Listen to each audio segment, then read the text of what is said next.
Welcome back to That Dad Guy. It's March 25th, 2023. It's Saturday, so it's the day that I either answer your questions or you answer mine.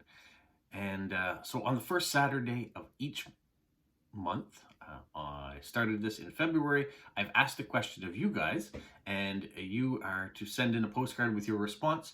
And then the following first Saturday of the next month, I read them back so you can hear what the different responses from around the world are. February was very exciting. Lots of cards came in for that. March, I gave you another question, which I will repeat at the end of the video.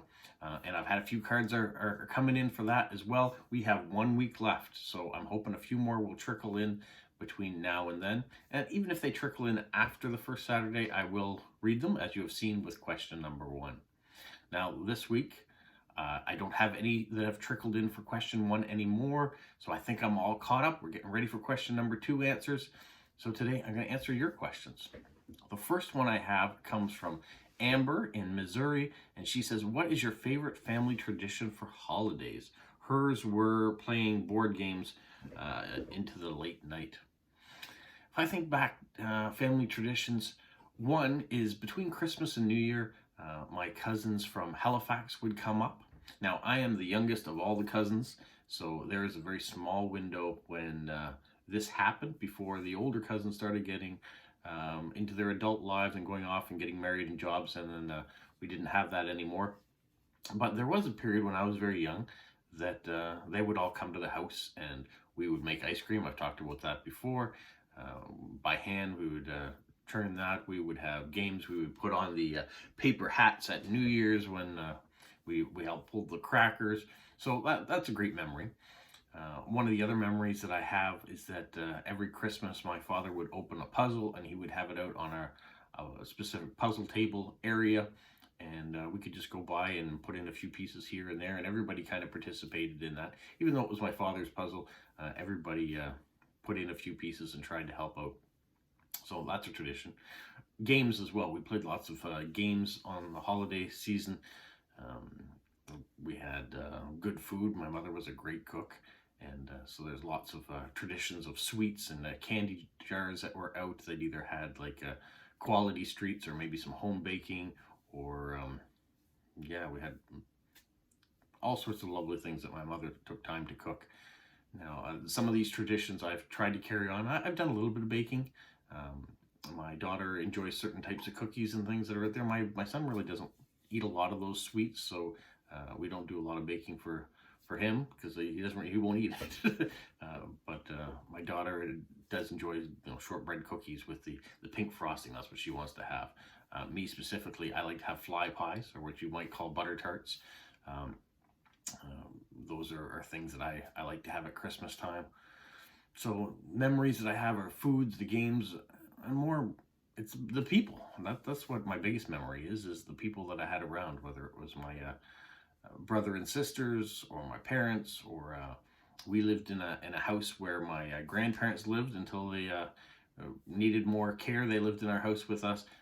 My mother had a younger brother who had Down syndrome, so he lived with us up until I'd gone off to university and gotten married. He lived to quite a ripe old age, so he was always a big part of our family. And so that's why my cousins would come up from Halifax too, because we had the bulk of the people living with us, so they could just add into it. It was great. So the people around really made Christmas holidays and traditions. So I hope that answers your question. Now, my next and last question, because I only had 2 participants this week, comes from Miss Plume in Quebec. She says, do you play a musical instrument? If yes, tell how you started. If not, which one would you be master of? I'm going to say no, I don't play a musical instrument. It doesn't mean I haven't tried. Now, I received this lovely guitar from my roommate in university, and also he's been a good friend for a long time, even before university. It was a nice Fender acoustic. He can play all sorts of instruments and make them sound amazing in different styles. Still can. So when Johnny is around, and he's been in videos before, or at least a video before, I think just the one so far, Um, he gave me this guitar in hopes that maybe he would teach me how to play it. And it didn't. He taught me a few chords and things, and I got to fiddle with it for a while. But it's traveled with me wherever I've moved. It's come with me, and every once in a while I pull it out and try to play it. Now, my daughter was interested in guitar, so when she was younger, we went for guitar lessons together. So I took that and then I bought her an acoustic guitar. She's got an acoustic. She has an electric. She has an acoustic electric ukulele, which I think is really cool and is a bit different. So we did some guitar lessons together. She learned to play a bit of the piano. She's mostly just dabbled. But when I reached a certain age, I bought myself this guitar. So it's an Epiphany. Like it looks like a Gibson's. It's not a Gibson's. Epiphone. My Les Paul model. And I have amplifier in this office with me. And this is the one I like to just pull out and try to make it make sense. But I don't really play. The lessons didn't catch on. I didn't stick around with them long enough to really put it into practice. And these instruments are something that you need to practice regularly. You need to get the calluses on your fingers. I don't have any more. I did have them for a little while. You have to be able to strum, which has always been the biggest part for me, is that, yeah, I can go down and strum the strings, or I can strum the strings back up, but sometimes you have to miss certain strings, and I've always found that difficult to do that naturally. So it's something I want to continue to learn, put back into practice. I like to sing, so I think I can sing. I don't think I can sing like American Idol or The Voice or anything like that. I just think that I can carry a tune from time to time. And yeah, it's nice having instruments around. I was the sort of person, when the kids were younger, I wanted to have all sorts of instruments around for them in case they were musically inclined, and it was something they picked up. Now my son plays the trumpet. He has a couple trumpets in his room. He went through a program called Stn Main, which after school he would go to this musical learning. He did that for a number of years with trumpet. We have a piano in the house that I got free from somebody. I used to have a drum set around. No one really picked up the drums. A few people liked to play around with it. One of my son's friends was a percussionist with Stn Main in the youth orchestra, so he could play them if he was here. Those were around. We have ukuleles. We have guitars available. I had a bongo. I think I still have some bongos around. So I tried to have different types of instruments available for the kids in case they wanted to learn, or in case that's what their aptitude was. My daughter was big into drama, so there was not that she was dramatic in the sense that she liked to perform for others, and she was in musical theater and that sort of stuff. Not that she was a dramatic kid, is in hard to handle and troublesome. She wasn't that way. So she had the arts talent. She is a fantastic drawer and painter, and she's got all that ability.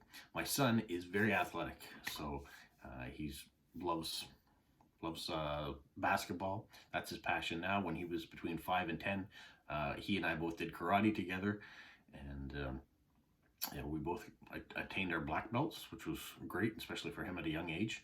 And then he moved into basketball, and that's been his passion ever since. But he's been in soccer, he's been in baseball, he's done a lot of different sports, but his focus has always been basketball of late. He's a referee for basketball. He's played on his high school team. Yeah, he's played at the provincial level with youth minor sports. So yeah, that's where we're at now. Musical instruments have kind of put to the side. He's not playing trumpet anymore, but they're in his room on his wall. My daughter has a good friend at university who's very musically inclined, and so I think when she returns back up for next year's school semester, she may bring her guitars or something with her at that point too. So maybe she'll have a teacher like I did, where you have a roommate that has aptitude in the instrument and can teach her a few more things. So that's it. Those are the questions I have. Thank you, Miss Bloom, for the one about musical instruments. Hopefully I answered that, even though I am not musically inclined. Well, Yeah, I need practice, what I need. So thank you to Miss Plume, thank you to Amber for the 2 questions this week. Next week, like I said, we are getting into April. So there will be a new question going out, but there will be an answer to the one that I asked for March. And that was, what is the most popular food from your area specifically, and where's the best place to get it? I've had some interesting responses come in already. Some of them are already making me salivate that I would like to go and try it. Some of them caught me a little bit off guard too, because it doesn't necessarily mean the food is from that area. It just means it's the most popular. So some people have taken it that way too. Some people also have not, have broadened it a little bit. So it doesn't have to be from your specific town, village, or city. Maybe it's from your country, what your country's known for. So I've got some responses like that. Yeah, so it's interesting to see how people take these questions, how they respond to them. And sometimes they even have postcards that match the question and answer. So I'm happy about that too. And I'm happy to show you those next week. Hopefully, like I said, more will trickle through this week. I want to say thank you to those who were subscribed. We're going to do this again. We're going to say, if you're not a subscriber, please subscribe. Please like, leave comments specifically on these videos on Saturday. If you have questions for me, leave a comment in this one, and I will answer it next week. If you want to participate in the postcard challenge, you heard the question. If you want to send a postcard, just make sure you write question number 2 at the top, your response on the postcard, and send it to my address, which is in the description of this video. That's all you got to do. So it's fun to see where everybody is from around the world and what they're known for their food. Before that, it was their attractions that you must do. And next week will be another question for the month of April. So we'll see what we have there to come up with and what people's responses will be. All right, you guys, have a magical week. What, Polo? You say like, subscribe, share, and tell all your friends? Who's a good boy? Who's a good boy? Bye.